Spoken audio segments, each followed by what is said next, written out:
Hello everyone, I hope you all are doing great. आज के इस लेक्चर में हम आपके साथ बात करेंगे बहुत ही इंपॉर्टेंट टॉपिक के बारे में, डेलीगेशन। डेलीगेशन में बेसिकली एक सुपीरियर अपने सबॉर्डिनेट को अथॉरिटी शिफ्ट कर देता है that was suppose to be done by the superior. Superior काफ़ी टाइम ऑक्यूपाइड रहते हैं विद द रिस्पॉन्सिबिलिटीज़, काफ़ी टाइम उन्हें ओवर टाइम भी कंपनी में स्पेंड करना पड़ता है, उनकी ड्यूटीज़ बहुत ज़्यादा हो जाती हैं।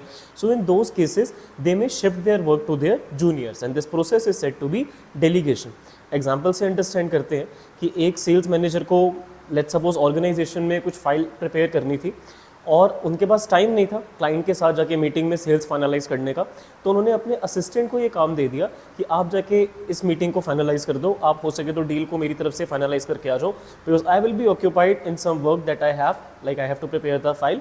So in that case, when subordinate will be going to talk with the client on behalf of the sales manager, this process is said to be delegation because now the authority rests with subordinate.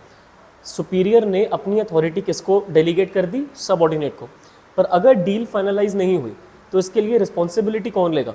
Sales manager या उसका assistant या दोनों? Answer is both. तो responsibility को आप delegate नहीं कर सकते, रिस्पॉन्सिबिलिटी आपको शेयर करनी पड़ेगी.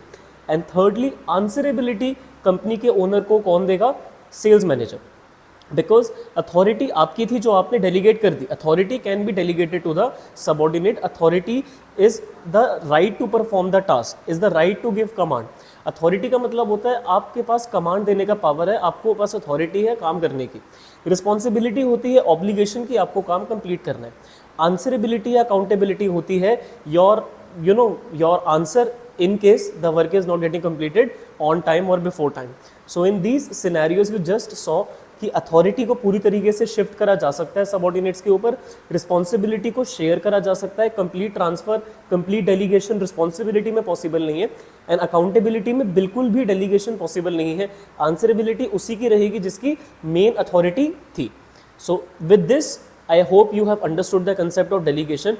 That is the process of vertical downward shift. Vertical क्यों? क्योंकि एक लाइन इमेजिन करो, ऊपर लाइन में सुपीरियर है और नीचे सबॉर्डिनेट है. सुपीरियर ने जब अपना काम किसको डेलीगेट कर दिया? सबॉर्डिनेट को, कि मेरी अथॉरिटी अब से आपकी इस पर्टिकुलर टास्क के लिए दी जाती है अथॉरिटी. तो इस प्रोसेस को कहा जाता है क्या? डेलीगेशन. काफ़ी इंपॉर्टेंट भी है ताकि मैनेजर इंपॉर्टेंट एरियाज पे फोकस कर पाए और सबॉर्डिनेट्स की ट्रेनिंग हो पाए. तो इसकी काफ़ी इंपॉर्टेंस भी है जिसके बारे में हम इस पर्टिकुलर वीडियो में आपके साथ डिस्कशन करेंगे. तो डेलीगेशन का मीनिंग और इसके एलिमेंट्स मैं ज्यूम कर रहा हूँ कि आप लोगों को क्लियर हो चुके हैं. All three: authority, responsibility and answerability और accountability. So let's talk about the importance of delegation, and I have made a short form for memorizing the importance, that is MDH GMC. So if you want to make your own mnemonic you can, and if you want कि हम इसी से learn करें, you can learn like this. So in MDH, M stands for effective management. So with proper amount of delegation the manager is able to focus on the important areas, he is able to manage his department well, because the work that he was supposed to do now he has delegated it to the subordinate. So in that case he can manage his own department in a better way. Then we have employee development. Now on the behalf of superior, subordinate is supposed to complete the task. In that sense subordinate is getting development, उसकी training हो रही है ऐसे areas में जो उसने training के time पे नहीं सीखा, कुछ नया वो सीख रहा है. तो इन चीज़ों की वजह से एक तो उसकी मोटिवेशन भी बढ़ेगी, उसका मोरल बढ़ेगा क्योंकि सुपीरियर ने उसको इंटरेस्ट करके काम दिया है. एंड सबॉर्डिनेट को प्रॉपर तरीके से डेवलपमेंट होगी, हायर पोजीशन के लिए हम उसको तैयार कर रहे हैं ऑर्गेनाइजेशन में. एंड देन कम्स मैनेजमेंट की हायरार्की. बेटा मैंने आप लोगों को एग्जांपल दिया था वर्टिकल शिफ्ट का. हायरार्की में क्या होता है? सुपीरियर सबॉर्डिनेट को डेलीगेट करता है अथॉरिटी, सबॉर्डिनेट नहीं डेलीगेट करता. तो ये एक हायरार्की है. अब फैमिली ट्री होता है, ग्रैंडफादर देन सन डॉटर. सो ये जो हायरार्की होती है वैसे ही ऑर्गेनाइजेशन की भी हायरार्की होती है. ओनर हैं, फिर उनके अंडर में डिफरेंट लोग हैं, फिर उनके असिस्टेंट अलग हैं, फिर ऑपरेशंस मैनेजर हैं, फिर वर्कर्स हैं. तो ये हायरार्की हमें डेलीगेशन से समझ में आती है. The person who is delegating the authority to the subordinate has the higher designation in the hierarchy as compared to the person who is supposed to complete the task. And then we have facilitation of growth. Now in future if you are planning to expand your business, अब let's suppose कि आप एक नई branch open करोगे, तो जिन लोगों को आपने डेलीगेशन दे के नए काम करने सिखा दिए हैं, क्लाइंट्स के साथ डिस्कशन करना, इन पर्टिकुलर असिस्टेंट्स को आप अपनी नई ब्रांच में मैनेजरियल पोजीशन पे अपॉइंट कर सकते हो, प्रमोट कर सकते हो. ट्रांसफ़र के साथ साथ प्रमोशन भी हो गया। इससे बेनिफिट आपको ये मिलेगा कि अगर आप अपर पोजीशंस को एक्सटर्नल रिक्रूटमेंट से फिल करते, न्यूज़पेपर में एडवर्टीजमेंट देते या फिर आप किसी एजेंसी को अप्रोच करते, तो उनकी फ़ीस अलग और जो कैंडिडेट आप सिलेक्ट करते उसकी ट्रेनिंग में आपकी कॉस्ट बहुत ज़्यादा लग जाती और उसकी ओरिएंटेशन करवाते, उसको कंपनी के नॉर्म्स वगैरह बताते। अब आपका अपना ही पर्सन कंपनी का जिसको ऑलरेडी आपने ट्रेनिंग दे दी, जो लॉयल भी है, काफ़ी टाइम हो चुका है उसको कंपनी में स्पेंड करते हुए, उसको आप प्रमोट कर रहे हो अपनी डिफरेंट ब्रांच में। इससे उसका मोराइल भी बढ़ेगा, उसका मोटिवेशन भी बढ़ेगा और आपकी ट्रेनिंग की कॉस्ट भी सेव होगी। सो आपकी ग्रोथ ही हो रही है ना। इट्स गुड फॉर यू कि आपने उसको टाइम से काम सिखाया, अब जब रिक्वायरमेंट है तो आप उसको अपर लेवल पे प्रमोट करके ट्रांसफर दे सकते हो।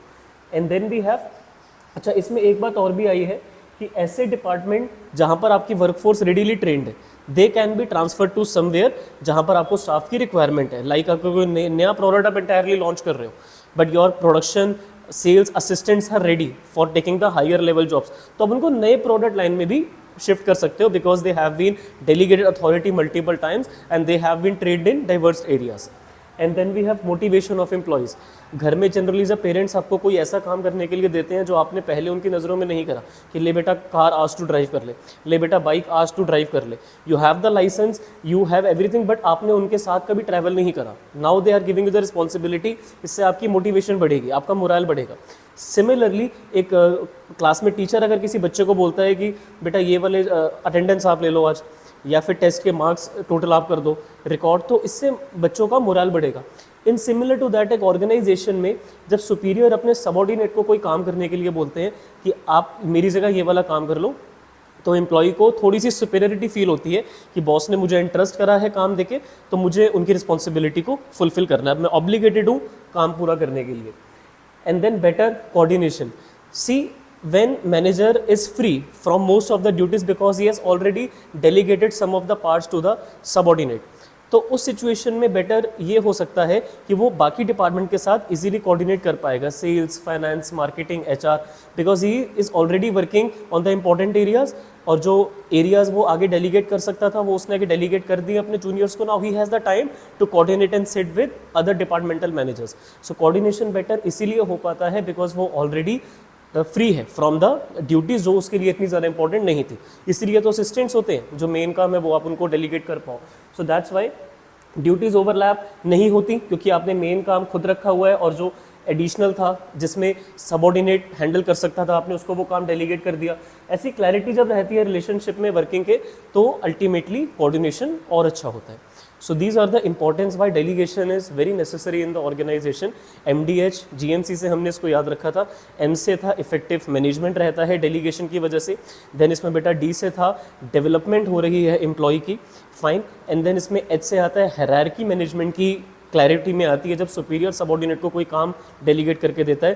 देन फैसिलिटेट्स ग्रोथ, G से ग्रोथ था, देन M से इसमें दोबारा आया था आपका मोटिवेशन मिलती है एम्प्लॉयज़ को, एंड देन लास्ट में बेटा आपका कोऑर्डिनेशन मैनेजर कर पाता है बिकॉज काम ओवरलैप नहीं होता। जो काम उसको करना है वो अपना काम कर रहा है, जो सबऑर्डिनेट को दे दिया वो काम करेगा, तो दोनों नहीं करेंगे। जो काम सुपीरियर ने डेलीगेट कर दिया सबऑर्डिनेट को वो काम सबऑर्डिनेट करेगा, तो दोनों मिलकर नहीं करेंगे। क्लैरिटी होगी कि सुपीरियर क्या करेगा, सबऑर्डिनेट क्या करेगा। सो डेलीगेशन का मीनिंग, इसके एलिमेंट्स एंड इसकी इंपॉर्टेंस आपके सिलेबस में है। मीनिंग, अथॉरिटी, रिस्पॉन्सिबिलिटी और अकाउंटेबिलिटी, तीनों वर्ड्स आपके कीवर्ड्स होने चाहिए डेफिनेशन में डेलीगेशन के। एलिमेंट्स के बारे में हमने डिस्कशन कर लिया था, and then we had talked about importance, जिसकी शॉर्ट फॉर्म है MDA GMC। अब काफ़ी बार बच्चों को इसका जो नेक्स्ट टॉपिक हम करेंगे डिसेंट्रलाइजेशन, उसमें कन्फ्यूजन होती है कि सर ये भी थोड़ा सा सेम लगता है डेलीगेशन से, तो how is decentralisation actually different from delegation, and उसका एक्चुअली मीनिंग क्या होता है, हम बहुत डिटेल में इसके बारे में बात करेंगे आपके साथ in the next lecture. So let's end this lecture, I hope you have understood it. कोई भी डाउट डिफिकल्टी है, feel free to ask to me in the comment section और on my insta handle. Thank you for listening to me so patiently. Have a nice day.